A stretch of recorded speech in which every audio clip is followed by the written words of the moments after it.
तो दोस्तों आप लोगों को पता होगा कि जीरो क्या है, शून्य क्या है, जहाँ कुछ नहीं वहाँ जीरो। लेकिन ये बातें पहले के लोगों को नहीं पता थी। तो ये किसने दिया, ये कॉन्सेप्ट, जीरो का कॉन्सेप्ट किसने दिया कि हाँ जीरो को भी एक नंबर इंक्लूड करना चाहिए।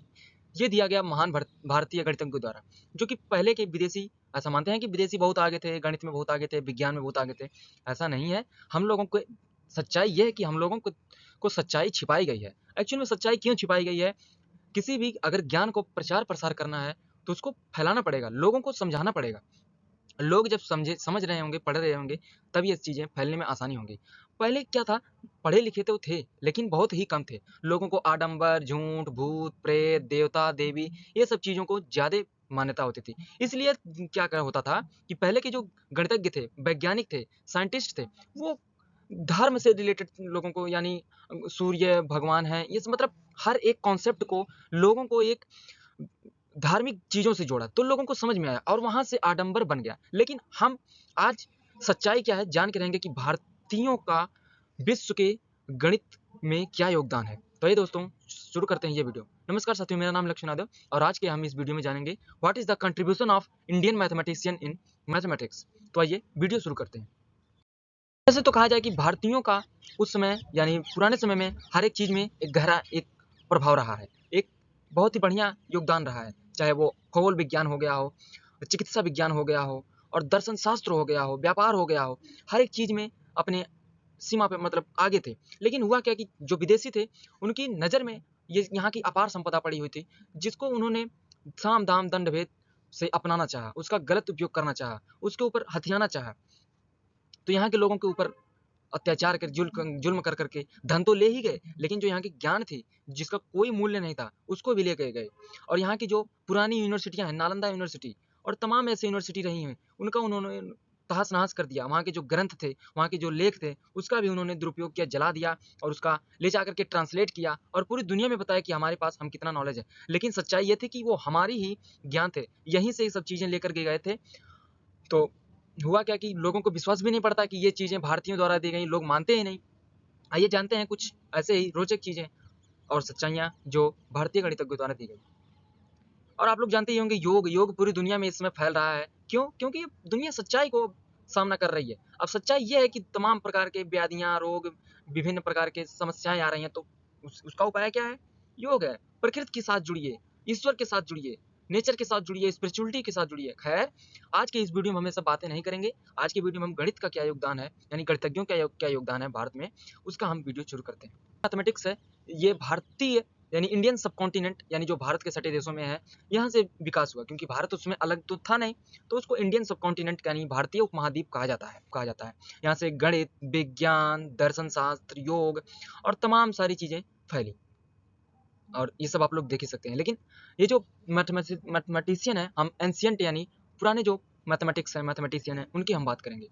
और ये जो सब न्यू मैथमेटिशियन है, यानी जो इसमें मॉडर्न मैथमेटिशियन है, जैसे रामानुजन हो गए, डॉक्टर विक्रम साराभाई हो गए, एपीजे अब्दुल कलाम हो गए, सब साइंटिस्ट, आज की वीडियो में हम इन लोगों की बात नहीं करेंगे। किसी नेक्स्ट वीडियो में हम बात करेंगे इन लोगों के बारे में। आइए शुरू करते हैं, ancient mathematician in India. Mathematics में सबसे पहला नाम आता है बौधायन का। बौधायन जो कि 800 बीसी से 740 बीसी में थे, और ये इनको एक ओरिजिनल मैथमेटिशियन इसलिए कहा जाता है कि आप लोग सुने होंगे पाइथागोरस ट्रिपलेट के बारे में, पाइथागोरस के बारे में। इनके पहले ही इन्होंने पाइथागोरन ट्रिपलेट्स का कॉन्सेप्ट दे दिया था अपने शुल्ब सूत्रराज के बारे में। और इंटरेस्टिंग बात यह भी है कि लोगों को चीज़ें क्यों नहीं समझ में आई? लोगों को चीज़ें इसलिए समझ में नहीं आई क्योंकि जो सब सूत्र थे, गणित के जो कॉन्सेप्ट थे, वो सब चीज़ें संस्कृत में लिखी गई थी, जो कि संस्कृत बहुत ही कम लोगों को समझ में आती थी। तो बौधायन के बारे में ये है। सर्किल बनाना उसी क्षेत्रफल का, तो उन्होंने इसका कॉन्सेप्ट दिया। और आगे चल कर के इन्होंने ये भी बताया कि what is the value of पाई, मतलब 2 अंकों तक, दशमलव के 2 अंकों तक इसका करेक्ट उसका आंसर दिया पाई का। और हम लोग तो ये जानते थे कि नेचुरल नंबर क्या होता है, प्राकृतिक संख्याएं क्या होती हैं, लेकिन किसी को मतलब जैसे स्क्वायर रूट के अंदर क्या वैल्यू होती है, वर्गमूल क्या होता है, घनमूल क्या होता है, इसका कॉन्सेप्ट नहीं था। तो इसका कॉन्सेप्ट इन्होंने बताया। चतुर्भुज हो, सेम सेम साइड का, जैसे एक एक सेंटीमीटर का, तो उसका जो डायगोनल होगा, वो उसका जो वैल्यू आएगी वही लेंथ होगा। तो इस प्रकार से उन्होंने कॉन्सेप्ट बताया। कुल मिला जुला करके विकर्ण या डायगोनल का कॉन्सेप्ट उन्होंने दिया, और इस प्रकार से रूट के अंदर यानी क्यूब रूट, स्क्वायर रूट के जो वैल्यू होती है, उसका उन्होंने कॉन्सेप्ट दिया। इसके बाद आते हैं महान गणितज्ञ आर्यभट्ट। अब आर्यभट्ट का नाम तो पूरी दुनिया ने सुन ही रखा है, लेकिन इनके जो कंट्रीब्यूशन है बहुत कम ही लोग जानते हैं। बस जानते हैं कि आर्यभट्ट एक मैथमेटिशियन थे। आइए हम इनके बारे में बात करते हैं क्या है। अब आर्यभट्ट एक गणितज्ञ के साथ साथ महान वैज्ञानिक थे, खगोल शास्त्री थे, और इन्होंने जो सूर्य के बारे में, सोलर सिस्टम के बारे में, पृथ्वी के बारे में इन्होंने ये भी बताया कि एक दिन में 365 दिन होते हैं। सोलर इक्लिप्स यानी चंद्र ग्रहण, लूनर इक्लिप्स और चंद्र ग्रहण, सोलर इक्लिप्स यानी सूर्य ग्रहण के बारे में बताया। लोगों को क्या लगता है कि कोई दानव राक्षस है, वो चंद्र ग्रहण और सूर्य ग्रहण का कारण है, लेकिन उन्होंने ये बताया ऐसा बिल्कुल नहीं है। होता है ना कि यहाँ के जो आडंबर ये सब चीजें मानते थे, तो इन्होंने एक्चुअली में बताया कि सोलर इक्लिप्स और लूनर इक्लिप्स क्या होता है।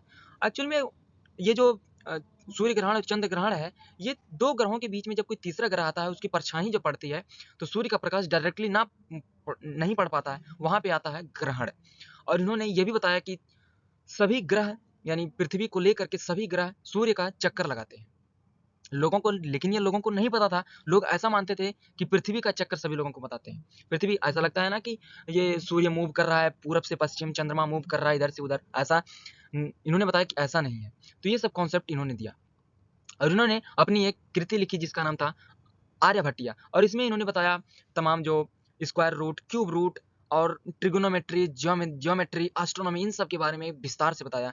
तो ये थे महान भारतीय गणितज्ञ आर्यभट्ट, और इनके ही नाम पे, इनके ही ग्रेट मतलब महान कार्य के नाम पे जो भारत की पहली सैटेलाइट छोड़ी गई भारत के द्वारा, उसका नाम आर्यभट्ट रखा गया। सिस्टम का कॉन्सेप्ट दिया और उसके जो डिस्टेंस थी उसके बारे में बताया कि किस प्रकार से ये सब चीजें हैं, और इन्होंने ये सब ग्रह और इन सबको मिलाया कि किस प्रकार से सब सूरज का चक्कर लगाते हैं। और उसके बाद आते हैं श्री महान गणितज्ञ ब्रह्मगुप्त।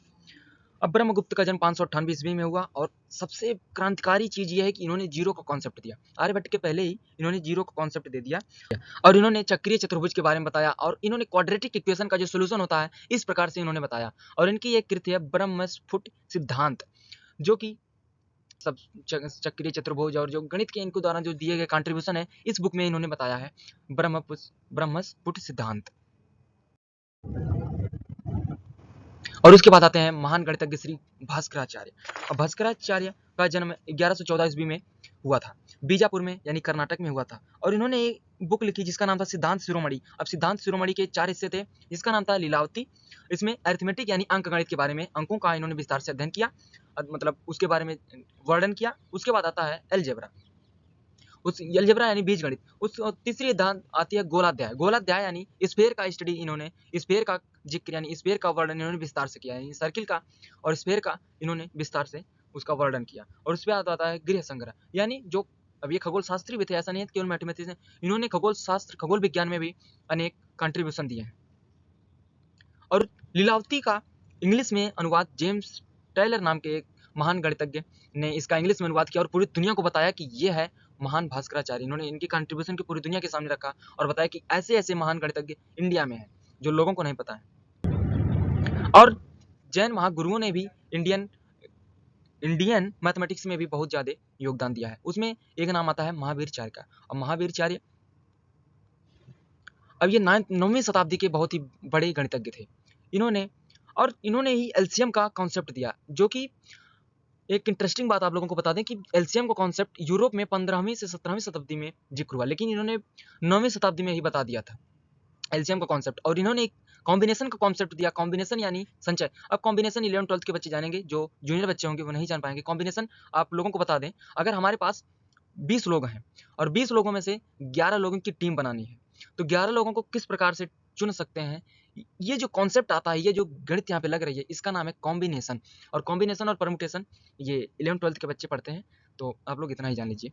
तो ये है इंडियन मैथमेटिशियन और इंडियन मैथमेटिक्स। बहुत ही शार्ट समरी में इस वीडियो को मैंने समराइज किया और ये जानने की कोशिश करी कि इंडियन द्वारा क्या कंट्रीब्यूशन दिया गया मैथमेटिक्स के क्षेत्र में। ऐसे तो विज्ञान के क्षेत्र में, मेडिकल साइंस के क्षेत्र में, दर्शन यानी फिलॉसफी के क्षेत्र में बहुत ज़्यादा योगदान रहा है भारत का, लेकिन रियल चीज़ें, वास्तविक चीज़ें हम ही द्वारा छिपाई गई। क्यों? क्योंकि हमारे प्रचार प्रसार नहीं हो सका, विदेशियों का हुकूमत हमारे सामने रहा, हमारे ऊपर रहा, जिससे हमारे ज्ञान, हमारे जो महान गणितज्ञ हैं उनको ज्ञान नहीं फैल सका। तो आज के वीडियो में बस इतना ही। वीडियो अगर पसंद आया हो तो लाइक करें और शेयर करें, और मिलते हैं किसी नेक्स्ट वीडियो में। तब तक के लिए कीप लर्निंग, कीप ग्रोइंग। जय हिंद, जय भारत।